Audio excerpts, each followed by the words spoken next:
Hello, it's Harry Reasoner again, and tonight I'm very tired. Not only am I at the end of a very long workday, I didn't get much sleep last night. It was actually 3 a.m. when I snapped awake in excruciating pain. My thrashing around woke my wife. Through clenched teeth, I told her I was having a cramp in my left calf. My wife grabbed my leg and stretched it out across her. Eventually, the pain subsided, and there we were.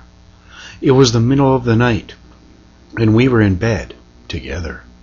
There were no children in sight asking for food, money, or a ride somewhere. The phone wasn't ringing.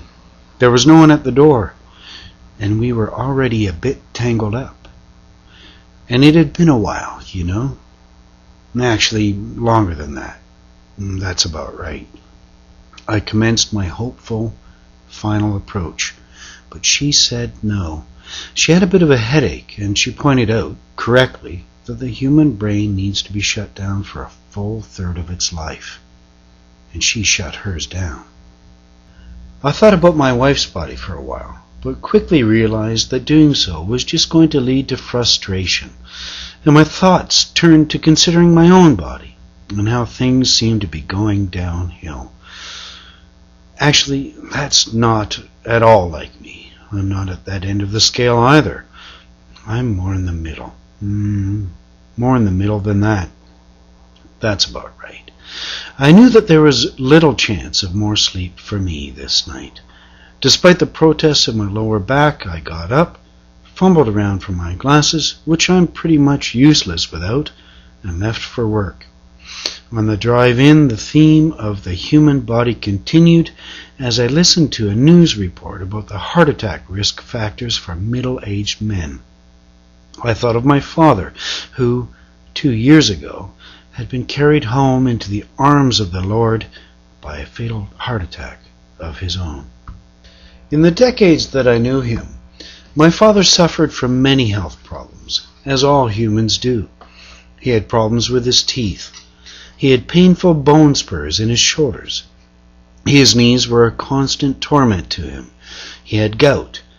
His eyes were good at a distance, but up close they just did not work. He had a hernia. He was diabetic. To save his life, doctors had hacked out his appendix. The bleeding from eczema on the palms of his hands would have put any number of religious frauds to shame. He had diverticulitis, high blood pressure, gallstones, and many times he had been forced to take rat poison to combat blood clots in his legs.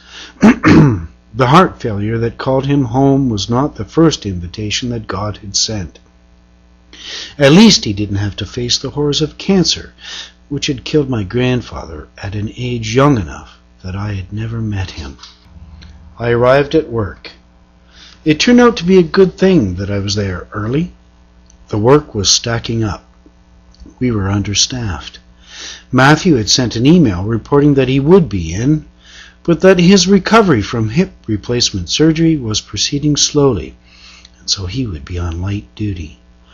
There was a voicemail from Mark reporting that he would be at home today, screaming and pissing blood in the hope that those kidney stones would finally pass. And Luke called me later to say that he, as well, would not be in, as his carpal tunnel syndrome was flaring up. And in my mail slot was a sympathy card for me to sign, the maternity of Mary, which we had all celebrated a mere 2 weeks ago, had turned to mourning. The baby had died at the age of 8 days. At one point in the morning, I got the chance to sneak down to the washroom, where I stood gazing at the mirror. It was at this point that my body chose to expel an incredibly loud fart that lasted at least 4 seconds. Normally, this would have made me laugh. Normally, the volume and duration would have even been a source of pride.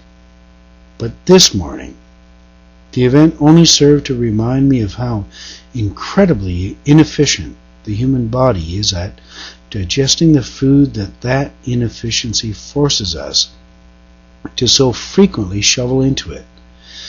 And as I stood there, I considered the question that has so baffled all of humanity for so long.